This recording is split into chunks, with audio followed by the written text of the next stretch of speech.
Hello and welcome to MidWEEK. My name is Mechelle Wingle and my soul's purpose is to move the planet forward, healing myself and others emotionally, mentally, physically, and spiritually.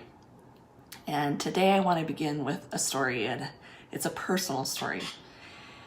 And this was one of those moments that change us forever, that move us into a new direction and kind of change our trajectory of our lives.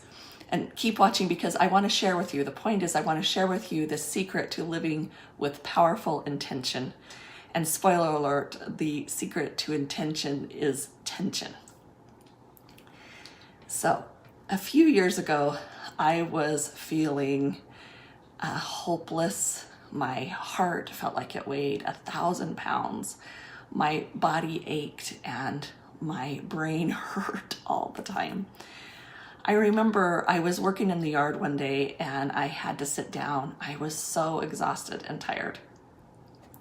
And there were some stairs in our backyard, some cement stairs that kind of went down to a basement room. And at the top of the stairs, I sat down and I propped myself up with my hands behind my back and looked longingly in the sky, hoping that the sun would be able to burn up all the trouble that I was feeling, all that pain and anguish. However, I would describe my emotion of that time as numb. I summoned my right hand and I began to trace the word help next to me on the stair, and it was the only communication I could utter. I imagined I was writing that word in the sky in big letters or on the beach, like in the movie, and I all of a sudden in that moment, in a split second, I understood that for me, the letters HELP was me asking for help.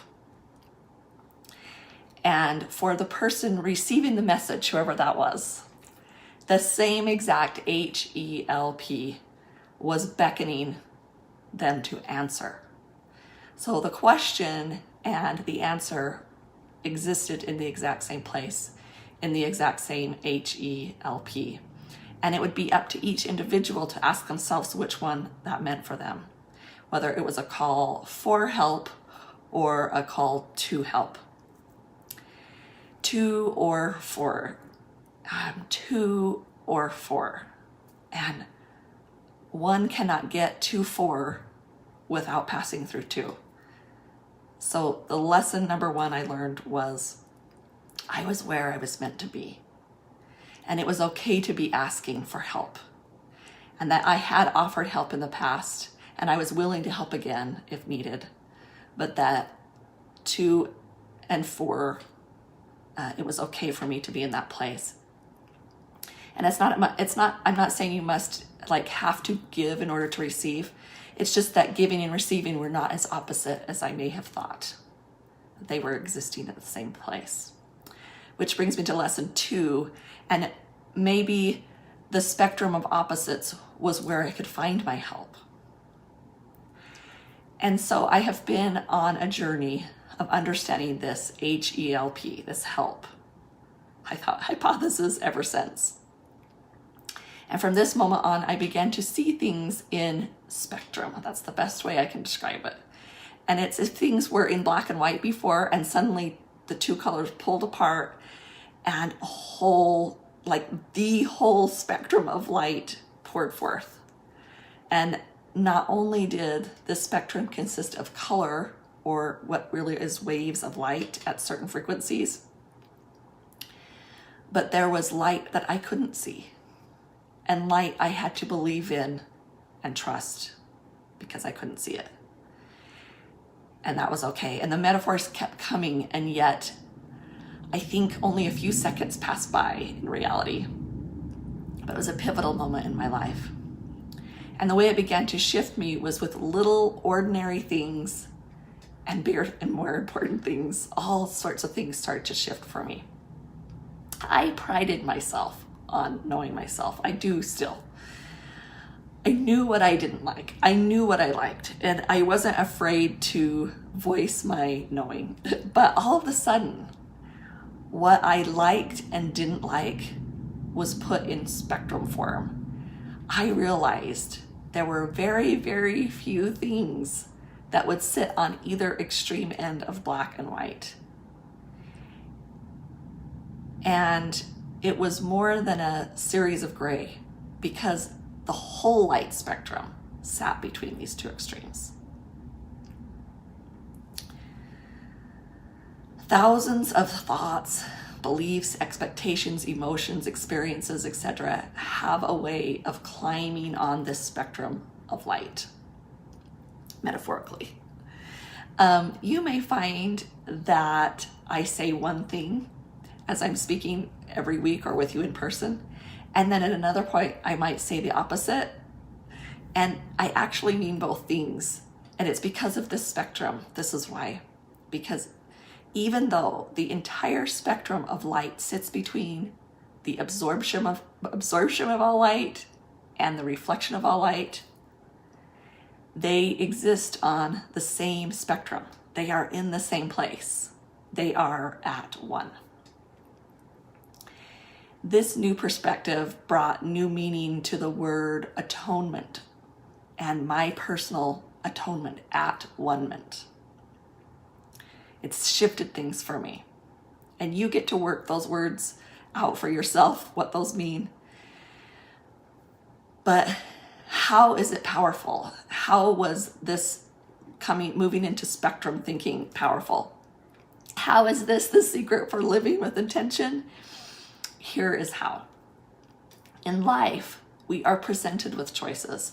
I believe learning to navigate choice is one of the lessons we are here to learn.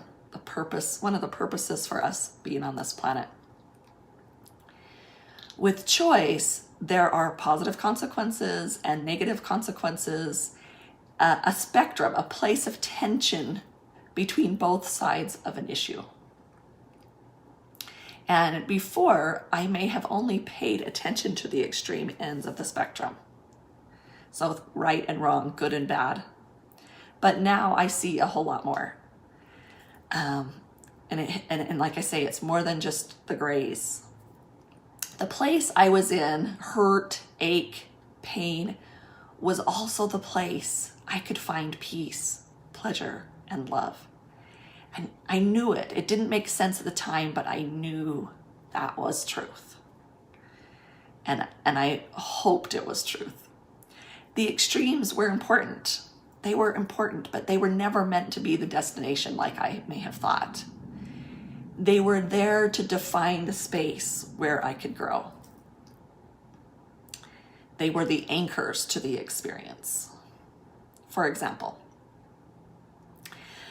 a funny example, I could choose to speed while driving. A positive consequence would be I would get there faster, and a negative consequence I could get a ticket or crash. But there are a whole bunch of scenarios in between. I could just speed a little and get there just a little faster. I could go too slow.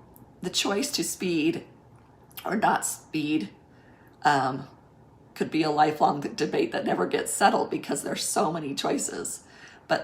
And there's never one specific answer I would adhere to it all the time.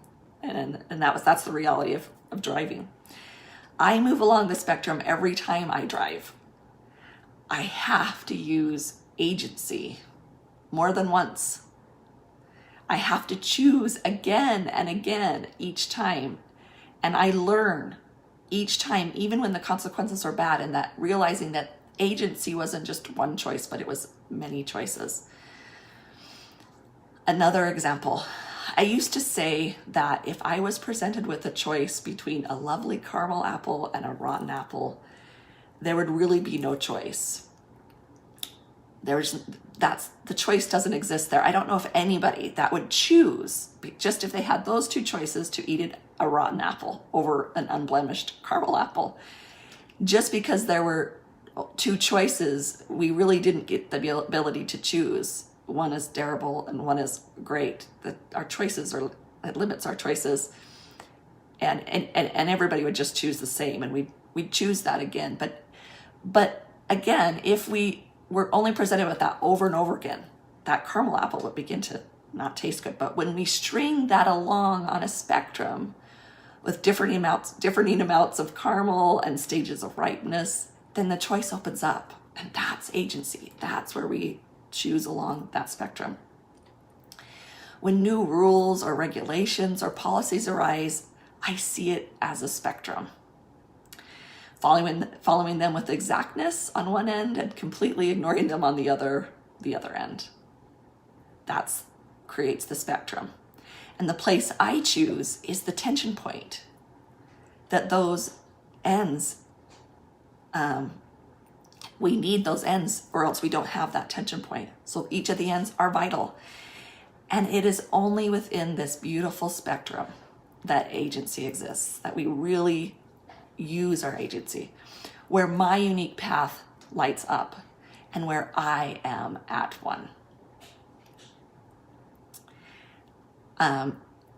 Below in the comments or below, I'm going to put a link to a music video that I really would like you to watch.